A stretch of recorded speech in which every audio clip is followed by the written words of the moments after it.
Bueno, sin duda tenemos en la mesa a Darcy Borrero Batista, periodista de Yucabay, una de las periodistas jóvenes, por lo menos que más me gusta a mí leer, ¿no? Por los detalles. Bienvenida, buenas noches. Buenas noches, ¿No? muchas gracias. Me gustan mucho tus artículos porque están llenos de información, de detalle, o sea, hay una disciplina detrás y te propongo más adelante, pues, hablar de uno de esos artículos que tú has escrito sobre las presas cubanas, que es muy importante. Pero cambiamos hoy totalmente porque las declaraciones de lo que teníamos pensado del Papa sobre Cuba, habló de muchas cosas, le dio entrevista a varias personas. Yo creo que es importante, ¿no? por el peso que tiene la figura del Papa a nivel mundial. En el primer aniversario de la rebelión popular del 11 de julio, reprimida, como sabemos, violentamente por el régimen castrista, el Papa Francisco, creo yo que en vez de solidarizarse con las víctimas, destacó o describió, o como él mismo dijo, confesó la naturaleza de su relación con Raúl Castro. Veamos brevemente. Yo quiero mucho al pueblo cubano, lo quiero mucho. Y tuve buenas relaciones humanas con gente cubana. Y también lo confieso, con Raúl Castro tengo una relación humana. Muy bien. Esto es parte, no ponemos más porque esto es una entrevista de Univisión donde está María Antonieta Collins. El régimen castrista sí la ha desplegado en sus medios, ¿no? Yo dije, ¿habrá dicho algo más? ¿Se habrá referido a los presos, a los opositores? Yo no lo he encontrado. No creo, y por lo menos, y si lo tienen, que por favor lo publiquen. Porque me parece terrible que en una fecha como esta ignores por completo a las víctimas y lo que expongas es tu relación, no sé, con el victimario. Sí, siempre va a quedar la duda de si dijo algo más, sobre todo en este momento que no hay una confirmación de que sea la entrevista completa, pero sí, en cualquier caso, es muy lamentable que un día como hoy, que se conmemora no solo el aniversario de la protesta en el barrio La Guinera, sino el asesinato por parte del policía Pelegrín, el asesinato del civil Lluís Laurencio Tejeda, de 36 años de edad. Y un día como hoy en que el Papa por la espalda, además. Por la espalda, que en ningún caso puede decir al policía que se trató de defensa propia, porque nadie se defiende disparando por la espalda. No ha sido enjuiciado el policía, ¿no? Hasta donde sabemos, no, comenzó a ser procesado el año pasado, se le abrió un expediente, pero no se ha dado públicamente ninguna información sobre lo que ha sucedido luego con este policía. Al contrario, fue llamado a declarar durante los juicios a los manifestantes de La Guinera como testigo. Esos juicios, sobre todo el del día 25 de enero, fue llamado a declarar como testigo. Dicen algunos de los presentes que no estuvo, pero sí en los expedientes de la Fiscalía estaba consignada ahí su presencia, ¿no? Sí, es como cuando yo le pregunté al canciller Felipe Pérez Roque por qué no se hacía una investigación privada o unas audiencias, un juicio sobre el hundimiento del remolcador 13 de marzo. Y decía, bueno, porque todo el tiempo contestaba, porque allá en los Estados Unidos, digo, no, pero no lo hundieron en Estados Unidos. El Papa también dijo algo que me llamó la atención, dijo que Cuba es un símbolo, Cuba es un símbolo que tiene una historia grande. Yo me siento muy cercano incluso a los obispos cubanos, o sea, se para, cuando dice es muy cercano se refiere. Ahora, este término de símbolo, yo lo he oído tantas veces en América Latina como refiriéndose a la revolución, ¿no? Y luego esa otra frase de que tiene una historia, habría que preguntarse a qué se refiere, a la historia precolombina, a la historia colonial, a la historia republicana o a la historia castrista, ¿no? Porque hay quien cree que solo existe la historia del 59 acá, no, incluyendo el Papa. Efectivamente, y además es un contrasentido hasta cierto punto esta frase, porque por una parte dice que reconoce como símbolo la historia de la nación cubana, pero por otra parte dice que es cercano, muy cercano al pueblo y a los obispos. Y hay que recordar que por muchos años fue perseguida toda manifestación religiosa en Cuba a partir de 1959, porque lo que se permitía era el ateísmo. Entonces es un contrasentido que el Papa diga que es cercano a los obispos cuando ha habido una historia tan lamentable de persecución a los religiosos en Cuba. hay que recordar que el Papa fue intermediario entre Obama y Raúl Castro, al menos así se publicó. Yo creo que él lo reconoció en su momento durante el deshielo. Se refirió a ello de la siguiente manera. A ver, yo quedé contento cuando se logró ese pequeño acuerdo con Estados Unidos, que el presidente Obama lo quiso en su momento y Raúl Castro lo aceptó y fue un buen paso adelante, pero se detuvo ahora. Y luego dice otra cosa, dice, en este momento, para mí esa es una noticia, se está haciendo, no sé si tratativas, pero diálogos de sondeo para acortar distancias, tomando en cuenta que se supo que él había intervenido la vez pasada, que el Papa diga que en estos momentos se están tratativas, dice, no, se está tratando o pasos de acercarse, para mí es totalmente llamativo, ¿no? Porque es una otra confesión, ¿no? Es una revelación, exactamente, porque tomando en cuenta que el Papa, otros papas también han sido intermediarios en estas relaciones entre Cuba y Estados Unidos, sobre todo a partir del deshielo, llama mucho la atención que haga este tipo de revelaciones. Claro. Yo aclaro que no estoy tratando de hacer una declaración anti-Iglesia Católica, anti-Papa. No se trata de nada de eso. Me parece que la fecha es importante. Y luego, las víctimas del comunismo nos hemos pasado la vida, por lo menos en mi caso, tratando de aclarar que nazismo y comunismo son la misma familia. Acuérdense que el nazismo es nacionalsocialismo, ¿no? Y que Mussolini viene del socialismo italiano y que en definitiva tienen más parecidos que diferencias. Digamos que los nazis son la derecha de la izquierda en cierto sentido.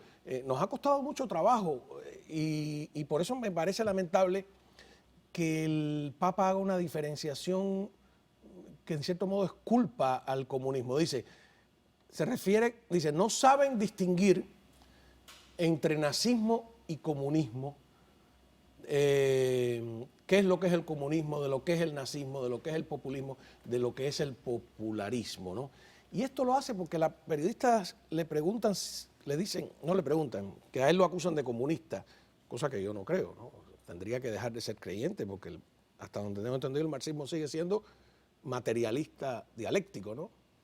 Pero no sé si es muy filosófica la interpretación, pero a mí me molestó ese intento de separar los dos totalitarismos, ¿no? Sí, y además menciona todos estos ismos. El único que le falta por mencionar es el castrismo, que más allá de tener esta base comunista y emparentarse también al nazismo, tiene un cariz muy propio también, muy particular, lleva muchísimas décadas en el poder. Y a mí lo que más me llama también la atención del discurso del Papa es que use tantos eufemismos. Es un discurso lleno de eufemismos que se vuelve engorroso interpretarlo y a la larga lo que hace es ocultar lo que estamos tratando de visibilizar, que es la situación en la que vive actualmente el pueblo cubano, que es a lo que debió dedicar quizás su intervención en esta entrevista, un espacio para que los creyentes cubanos se sintieran también acompañados, esperanzados. De hecho, sí hay obispos, hay personalidades religiosas en Cuba que han acompañado a los presos políticos, a los familiares, que han colaborado no solo con alimentación, con aseo, sino también predicando la palabra, haciendo este acompañamiento desde el punto de vista religioso y de la fe a los familiares de los manifestantes. Y han pagado un precio por ello, ¿no? Un precio importante. No solo estoy hablando de los primeros eventos del famoso buque Covadonga en el que expulsaron a tantos religiosos, sino en momentos más recientes. Hay muchos ejemplos que poner. Por eso repito, no se trata de hacer un discurso antipapa, anti-iglesia, anti-Roma. Se trata de reclamar una mirada más compasiva, una mirada con más empatía hacia las víctimas del castrismo. Yo no voy a evaluar, porque él dice que tiene una relación humana con Raúl, a lo mejor, pienso yo, está tratando de decir que es una relación humana y no política, ¿no? Parte de su trabajo es salvar almas. Pero así todo, no sé si es el comentario correcto. En otra entrevista, que ya no es de Univisión, aunque es en el mismo lugar, hay una periodista que le habla sobre la guerra de Ucrania y entonces él dice que lo han acusado de que no condenó la invasión, que no condenó a Putin o a Putin. Y entonces hace una generalización que tampoco me gusta, que en una guerra no hay buenos ni malos. No sé, en la guerra de Ucrania si eso no queda claro. Esa relativización, ¿tú crees que se ha usado también como un arma para blanquear a la dictadura castrista? Claro, y de hecho se hacen también siempre comparaciones cuando ocurre un suceso como este, una invasión, en este caso rusa, también se ha hecho referencia a invasiones de Estados Unidos a otros países. Se ha tratado de relativizar lo que es una tragedia para el pueblo ucraniano, apelando a hechos anteriores de la historia en los que intervienen otros países. Claro que a la larga es una relativización del actuar de este régimen también, del régimen cubano aliado, en este caso, a una potencia como Rusia, que ha violentado directamente al pueblo ucraniano. Vamos a una pausa y cuando regresemos yo quiero hablar de tu artículo, justo a un año de las protestas, donde tú hablas de que hay 68 mujeres, más o menos, o por lo menos, manifestantes presas. Así que vamos a hablar de este artículo de la periodista Darcy Borrero Batista. A las cárceles cubanas y con ello tratar de dar mayor visibilidad a las víctimas de la represión, especialmente a los menores y a las mujeres. A un año de las protestas se reportan al menos 68 mujeres manifestantes presas. Hablamos del artículo de la periodista Darcy Borrero Batista, de Yucabay, periodista del Diario de las Américas. Desde aquí un saludo a Ileana Labastida, su directora. A ver, empecemos por el caso de las mujeres. Sí, bueno, estamos hablando de que más de 200 mujeres fueron detenidas tras las protestas por haber participado en estas, ya fuera en La Habana o en otros territorios de los más de 60 en los que se registraron protestas en Cuba el año pasado. Ahora, de estas más de 200 mujeres, algunas fueron excarceladas en los días siguientes. Una de ellas me contó, de hecho, su testimonio, el testimonio de su paso por una prisión que popularmente se conoce como la prisión del SIDA en Mayabeque, una provincia también creada luego en estos últimos años. Agregada. Exacto. Y ella fue detenida junto a su pareja. Ella llevaba un cartel de Patria y Vida en el pecho y dice que unas personas del Partido Comunista vieron que ella pasó. Ella se dirigía ya a otro lugar, a un policlínico, al día siguiente de la protesta, pero todavía mantenía el cartel. Y estas personas prácticamente la denunciaron y enseguida vino el patrullero y fueron trasladados a esta prisión. Ella a la parte de mujeres, él a la parte de hombres. Y bueno, ahí cuenta que a las mujeres, al menos en esa parte donde ella estaba, no las golpeaban, pero a los hombres sí, que ellas los veían como salían con golpes. Les hacían requisas, las mandaban a que se desnudaran, hicieran cuclillas para registrarlas, a ver si llevaban algún objeto dentro, que es una violación a todos los derechos de una mujer.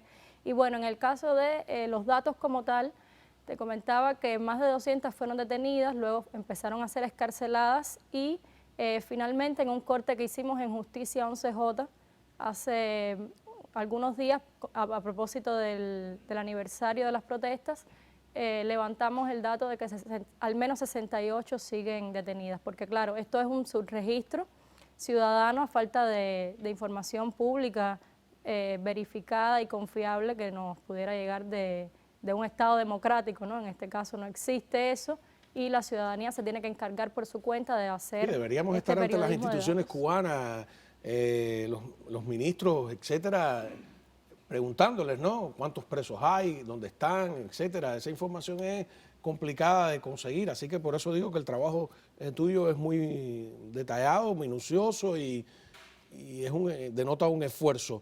De los menores de edad, ¿qué sabes? Bueno, tenemos el caso de varios menores que en realidad tenían 17 años o menos en el momento de la protesta y el régimen se ha encargado de alargar los procesos previendo que estos muchachos, que estos adolescentes cumplieran la mayoría de edad para sancionarlos. Entonces, algunos están cumpliendo sanciones privativas de libertad, como tal en penales de máxima seguridad de adultos. Otros, los que están entre las edades de 14 y 16 años y hasta 18, son llevados a centros penitenciarios de menos rigor, específicamente para menores, pero siguen siendo vulnerables porque están bajo la tutela entonces del Ministerio del Interior.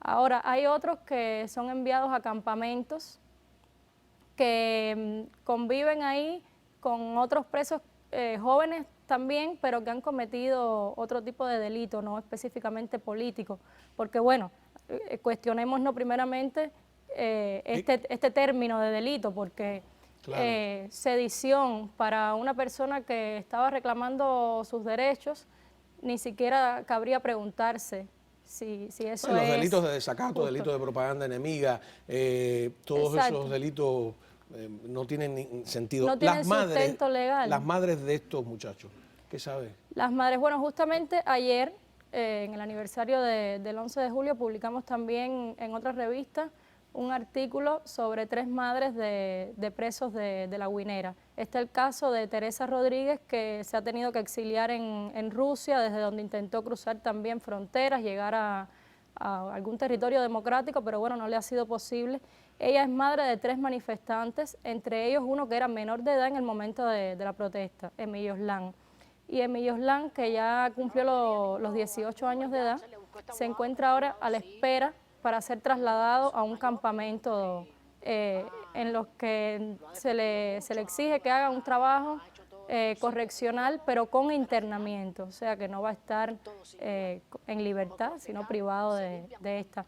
También hay otra madre que de un adolescente, Livia Pérez, tiene a su hijo Carlitos, que primero le pedían la exagerada cifra de 26 años de privación de libertad, eso fue disminuyendo hasta quedar en 5, pero aún así creemos que sigue siendo totalmente injusto y arbitrario, porque es un joven que lo que hizo fue manifestarse junto a su... Esas son imágenes del documental de Cuban Prisoner Defender, ¿no? Que está entrevistando a algunas de esas madres, ¿no? Y esto que me cuentas, por ejemplo, de esa madre que se ve obligada a ir a Rusia, me imagino, porque hay una polémica entre Bielorrusia y otros países fronterizos donde se quedaron en un limbo atrapados en medio del invierno, y algunos están presos incluso en Ucrania, en distintos lados. Efectivamente, Teresa fue una de las personas que intentó cruzar varias fronteras, incluyendo la de Rusia y Bielorrusia. De hecho, la cruzó y en Bielorrusia fueron sumamente maltratados. Regresados de nuevo a la capital. Los enviaron en un tren de regreso a Moscú. Estuvo también cerca de la frontera con Polonia, pero Polonia claro, tampoco... Es que entre Polonia y Bielorrusia hubo una disputa sobre qué hacer con los refugiados de otros países, ¿no? Y ahí había un grupo como de 40 cubanos en un momento determinado, fue terrible. Sí, para ellos salir de esa encrucijada tenían que trasladarse a Ucrania, pero bueno, evidentemente, aunque estés como desplazado de un conflicto como el cubano, tampoco vas a querer ir a parar. Entrar a otro conflicto, ¿no? Y además en Ucrania no saben si son espías, etcétera, los tienen ahí detenidos, es un enredo tremendo. Los periodistas independientes, ustedes en el Diario de las Américas tenían un corresponsal o tienen un corresponsal que, según leí en el propio periódico, fue llamado, interrogado, amedrentado. ¿Cómo es? Sí, como parte de toda esta represión desatada, y más que represión, amedrentamiento a las familias que tienen presos políticos, a los periodistas independientes, a todo el que tenga algún tipo de actividad que ellos consideren oposición o que se relacionen con lo que es la disidencia política y que se reconozcan como tal, ¿no? Porque algunas madres también han pasado a ser de ciudadanas comunes a llamarse propiamente opositoras, porque dicen que una vez que se llevan a sus hijos ya ellas se radicalizan y se consideran entonces activistas a favor de los derechos humanos. Y bueno, en el caso de Iván García, que es corresponsal de Diario Las Américas en Cuba, fue citado. luego interrogado, lo fueron a buscar con un operativo policial a su casa y fue trasladado a la estación policial de Aguilera, en Lawton, 10 de octubre. Entonces, esto forma parte simplemente de toda una gestión previa al 11 de julio por los temores de que pudiera repetirse en determinada medida lo que sucedió el año pasado, porque claro, contar con otra protesta a estas alturas es desconocer toda la situación que están viviendo los presos, porque se llevaron la peor parte y era la fuerza joven indignada con la gestión del país, con la gestión del régimen, ¿no?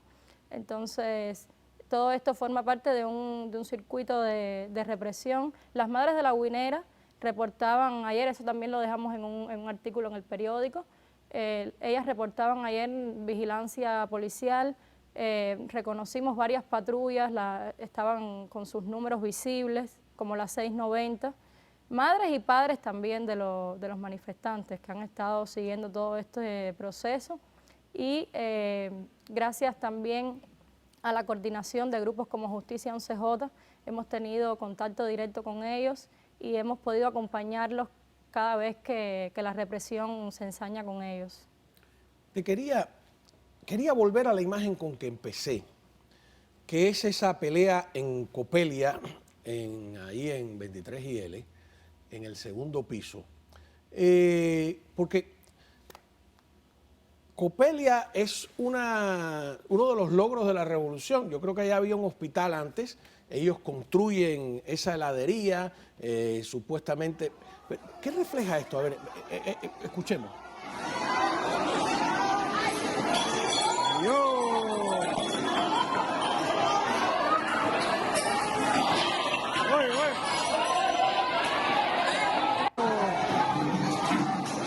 Hubo un tiempo en que ese segundo piso era en dólares, no sé si seguirá siendo en dólares. Yo veo este tipo de peleas y de broncas cada vez más comunes, como si la sociedad de verdad se desintegrara, la convivencia se hiciera cada día más difícil.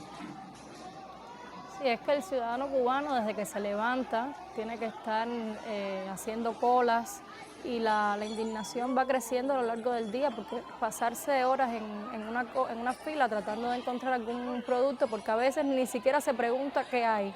Las personas ven que hay una cola y ahí mismo ya se ponen detrás, piden el último para lo que saquen, porque la escasez es tanta que cualquier producto... No he olvidado ese término, ¿qué sacaron?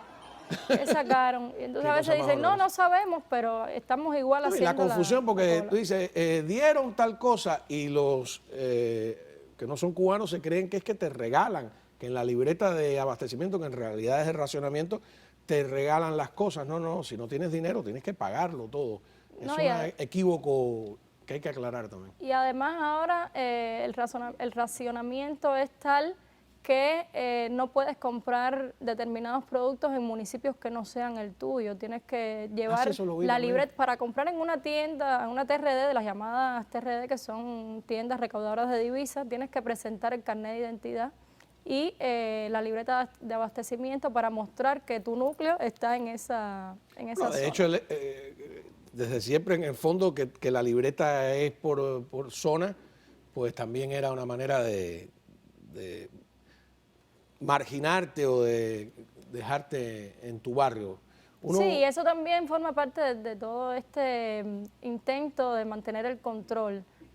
Como en estos días también muchos barrios han estado militarizados, tener a las personas, cada cual en su territorio, permite al poder, a la policía también tener controlada a la población, que no haya mucho movimiento, además de que bueno, el transporte tiene también una situación pésima. Terrible. Darcy Borrero Batista, gracias por estar acá, te seguimos leyendo y agradeciéndote, por supuesto, como ustedes pudieron comprobar que es cierto, pues la minuciosidad de ella como periodista y la seriedad que hay detrás de todo lo que escribe. Te pueden seguir en en el Diario de las Américas, en Yucabay y en tus redes sociales, ¿no? Sí, sobre todo como parte también de Justicia 11J, este colectivo de varias mujeres que hemos seguido el registro de datos a partir de lo sucedido el 11 de julio pasado en Cuba. Y este trabajo, aunque yo lo firmo, también me gusta siempre resaltar que es resultado de investigaciones colectivas. Las demás investigadoras que forman parte de nuestro colectivo participan, y a partir de esta recolección de datos que se hace gracias también a la coordinación y recogida de información directamente en Cuba, podemos sacar a la luz entonces artículos que muestren como la situación de las prisiones, por ejemplo. Tú eres joven y no tienes problemas de la vista, pero las personas